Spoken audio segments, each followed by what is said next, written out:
사우스레이크는 남가주 비숍시에서 약 20여 마일 떨어진 해발 8,000피트 산정에 있는 호수입니다. 오웬스 계곡을 끼고 올라가게 되는 이 산정의 호수들은 그 주변에 아스핀 나무들이 무성해 가을이면 이곳에 노랗게 물든 아스핀 가을잎들을 보기 위해 많은 사람들이 찾는 단풍 명소이기도 합니다.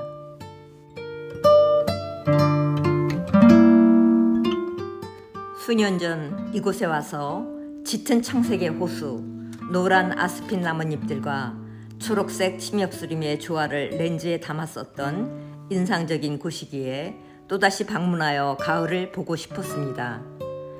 호수를 끼고 난 오솔길을 따라 하이킹을 해보리라 생각했었습니다.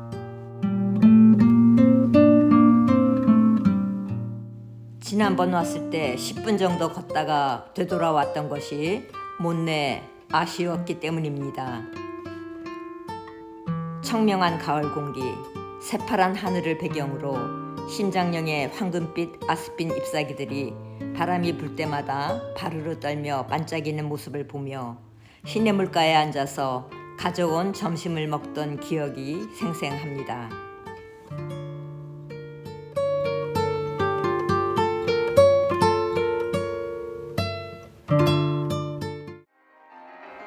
그런데 이번엔 상황이 달라졌습니다. 이곳의 아스핀 나무들은 잎이 모두 떨어진 앙상한 모습으로 우리 일행을 맞이하고 있었던 것입니다.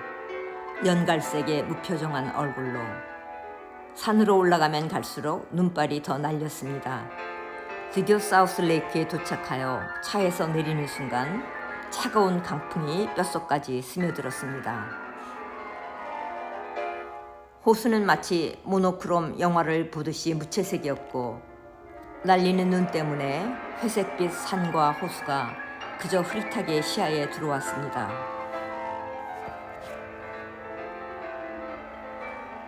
초겨울의 거센 바람은 모처럼의 방문자들을 사정없이 쫓아내고 있었습니다.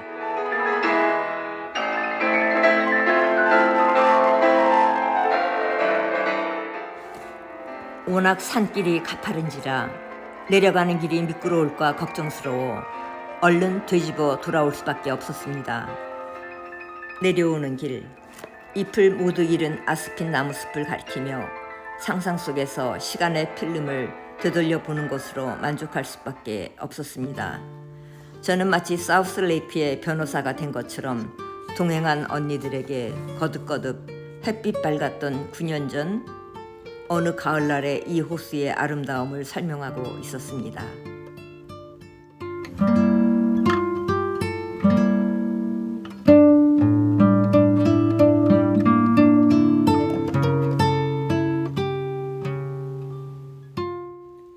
계절과 시간과 날씨에 따라서 같은 호수가 얼마나 다른 모습을 보일 수 있는지, 그러나 저의 마음속에 남아있는 것은 처음 보았던 그 청명한 가을날의 사우스레이크, 아스핀 나뭇잎들이 황금빛으로 반짝이는 진한 청색의 호수입니다. 이 호수로의 여행이 이번이 처음이었다면 아마도 다시는 구불구불 경사진 산길을 헤집고 올라가 이 호수를 방문할 생각을 하지 않았을 것 같습니다. 춥고 생명력 없는 잿빛 호수를 또다시 찾을 생각이 없었을 테니까요. 그렇다면 사우스레이크의 그 빛나는 아름다움과 만날 기회도 없어졌겠죠.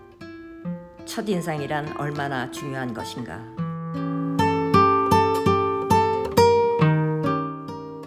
문득 이런 첫인상 때문에 그 장소의 진가를 간과해버린 여행지는 없었을까 생각해보게 됩니다. 만일 그 대상이 자연이 아닌 사람이라면 문제는 더 심각할 것이 아닌가. 내가 어떤 사람을 만난 시기가 공교롭게도 그가 어두운 겨울의 골짜기를 걷고 있을 때였다면 나는 그 사람을 겨울의 사람으로 낙인 찍고 줄곧 그런 선입관을 가지고 그를 판단하는 잘못을 범하게 될 것 아닌가. 그가 보여줄 봄의 얼굴, 가을의 표정들을 간과한 채로 그의 진가를 묻어둔 채로 섣불리 판단하지 않겠는가. 다시 만나볼 생각조차 하지 않은 채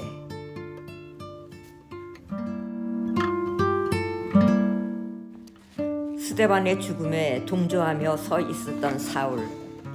그리스도를 믿는 사람들을 죽이려고 살기가 등등하여 돌아다니던 사울이란 청년을 처음으로 보았던 사람들이 그들의 선입관을 벗어던지고 사울을 그리스도 안에서의 한 형제로 받아들이는 데는 바나바의 열린 마음이 절대적인 역할을 합니다.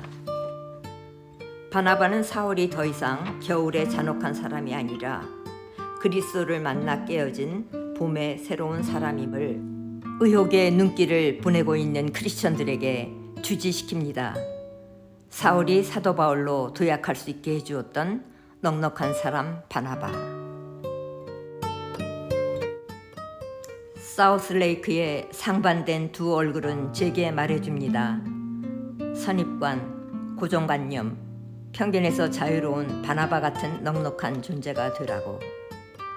어느 누구나 겨울을 걸을 때도 있고 봄의 햇빛, 가을 단풍 속을 거닐 때도 있는 것이므로. 그리고 새로운 가능성과의 만남을 기대하며 그 두 얼굴을 함께 품어줄 수 있어야 한다고.